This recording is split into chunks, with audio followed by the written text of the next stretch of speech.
What's up, Royals? I'm Kai. Hope you're doing well. And if you've been following me on my channel, you know that I built all of my racks. And in this video, we're going to talk about how much these racks cost. Snake racks. How much the snake racks cost. Stick around. You're watching Lucas Landon Royals.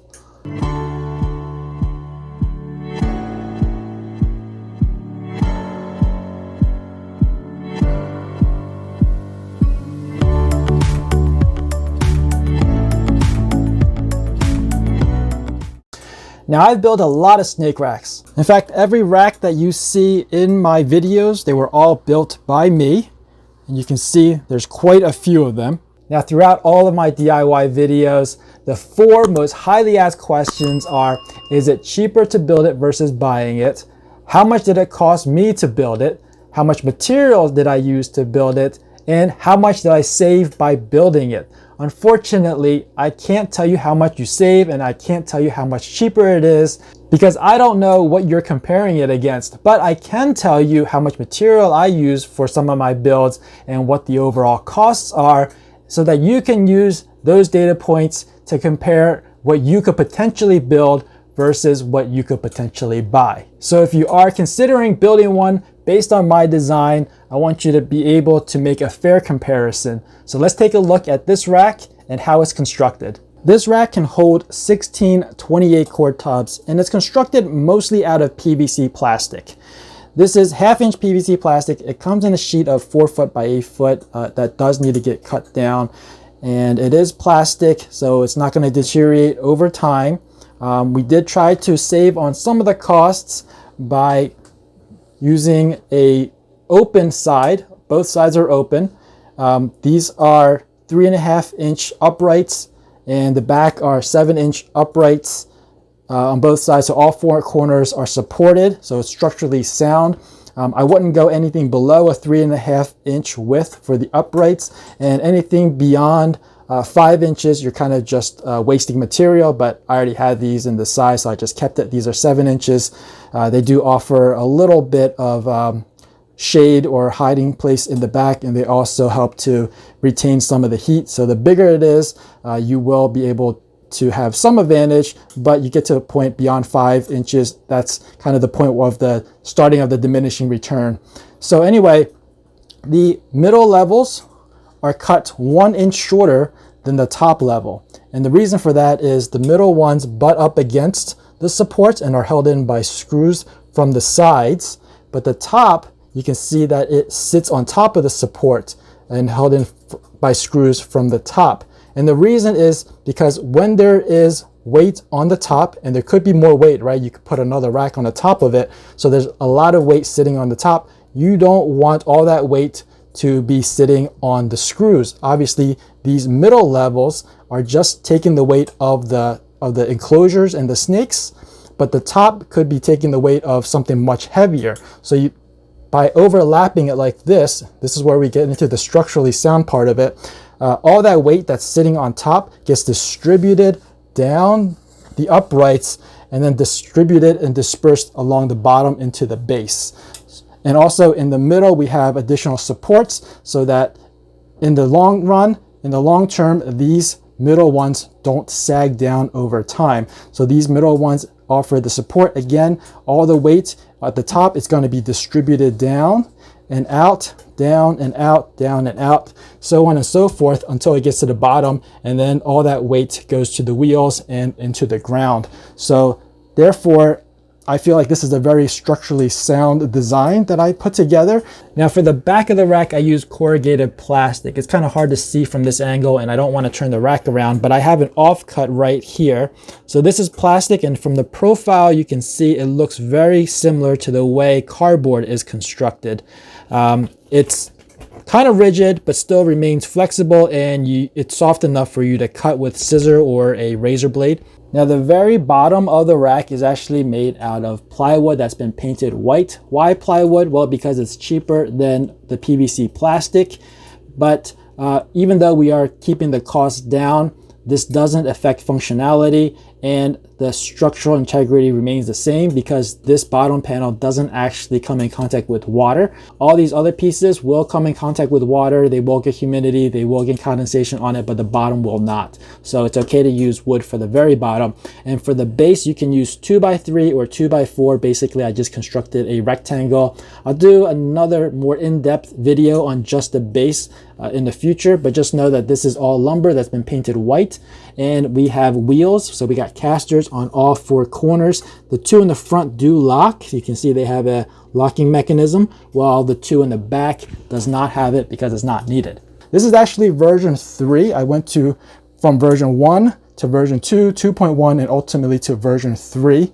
And I just wanted to be able to show you that this is the design, and if you're going to build one, this is what you're going to be expecting based off of my design. Now this one is not totally finished. You can see back here I have some electrical work that I need to do. I need some areas that I need to tuck away, make them nice and neat. You can see the wires are sticking out in the back, but the top 2, 4, 6 levels are functional. It's just the bottom 2 are not yet. I have to get some extra parts to finish out those 2 bottom levels, but that's besides the point. The point is that this is what you're going to be expecting to build, and this is the quality in the design.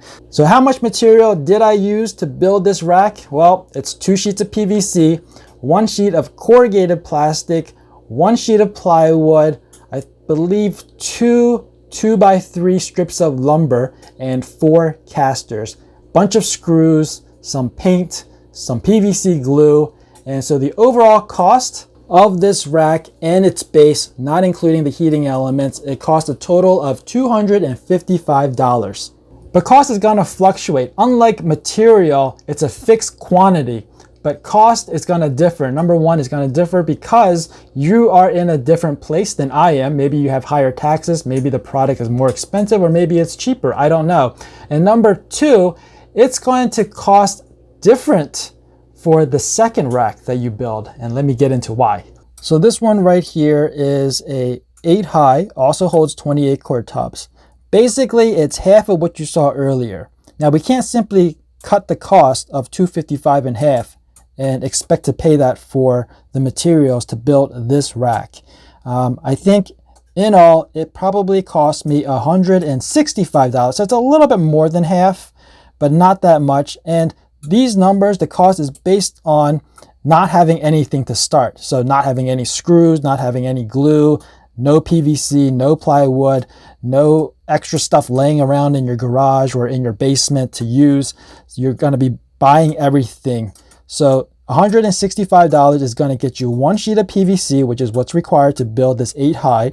It's also going to get you the plywood that goes in the bottom. It's also going to get you the lumber for the base, the wheels, the casters, the screws, the glue, the paint.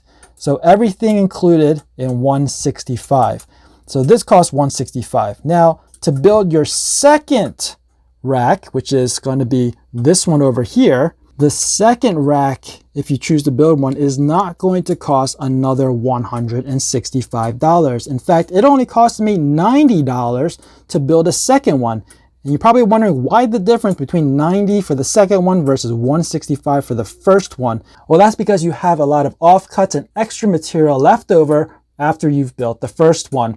The back, like I said, is corrugated plastic. It comes in a 4-foot by 8-foot sheet. You're not going to use all of it for a single 8 high rack. So you have plenty of it left over. Same thing for the plywood. A lot of that left over. You got the paint, you got the screws, you got the PVC glue. All these little things are left over that you can use and leverage for your second rack. And that's why for the second rack, you're really only paying for the sheet of PVC and maybe some lumber and 4 casters. So what happens after you built that second rack? Well, let's take a look at another rack that you could potentially build.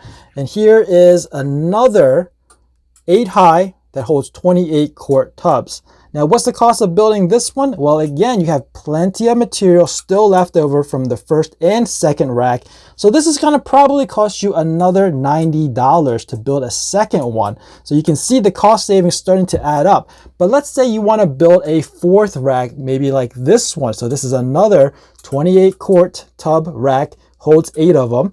but the cost is going to increase a little bit. Why? Well, probably because the offcut of corrugated plastic isn't enough and you have to spend maybe another $20, $28 for another sheet. So you're looking at $90 plus $30, $120 for this fourth one. So that's why I say the cost is going to fluctuate, because you're not going to be able to buy the exact amount of material to use for a build. You're likely going to have excess left over. There is another reason why the cost would fluctuate. Take, for instance, this grow out rack for these 16 or maybe it's 12 quart tubs. There's 12 of them.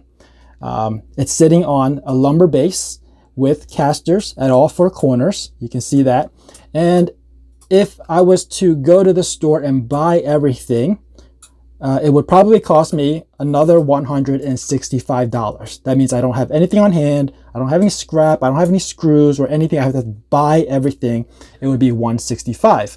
Now, I could build another one, exactly the same, holds 12 of these grow out tubs, but it's not going to be another $165 because we're going to be able to leverage the material, the offcuts, the excess material from the previous one to build this other one. It's probably not even going to be $90. It's going to be less than $90 because I don't need the lumber and I don't need the wheels. So let's just say that this one cost $80. Then I could build another one, and you can see I have another 4 levels. So this holds 16 of these grow out tubs.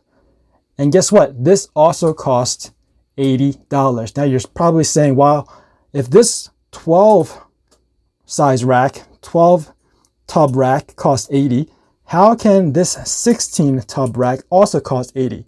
And the reason is because this one up here, when I built it, doesn't have a bottom because it's using the top of the last one as its bottom. If we look over here, you can see that the 16 tub rack ends right there without the bottom, and it just joins up to the top of the previous one. And because of that design, I was able to build a rack for 16 tubs at the same cost as a rack for 12 tubs. So when it comes to cost, sometimes it's difficult for me to just give you a flat outright number because I may have offcuts, excess material laying around that I can utilize, or I could be expanding on an existing rack and therefore building a larger rack, having more tub space than if I was to build one from scratch. So I don't want to give you the false impression, therefore I always give you the higher number, but just keep in mind if you have offcuts and excess material from the first build and what your design is for your next build, you could look to save upwards of 60% on the next build in comparison to the first one. So that about wraps it up for this video. If you enjoyed it, please give me a thumbs up. It would really help. And let me know if you enjoy this type of content. I can go on and on and on about my DIY racks, probably to the point where your ears bleed. Maybe I won't go that far. Also, let me know, maybe you like this format better where I answer the most highly or commonly asked questions. Let me know down in the comments below. Subscribe if you haven't already. Thanks for watching. Please share. Stay safe. See you guys next time.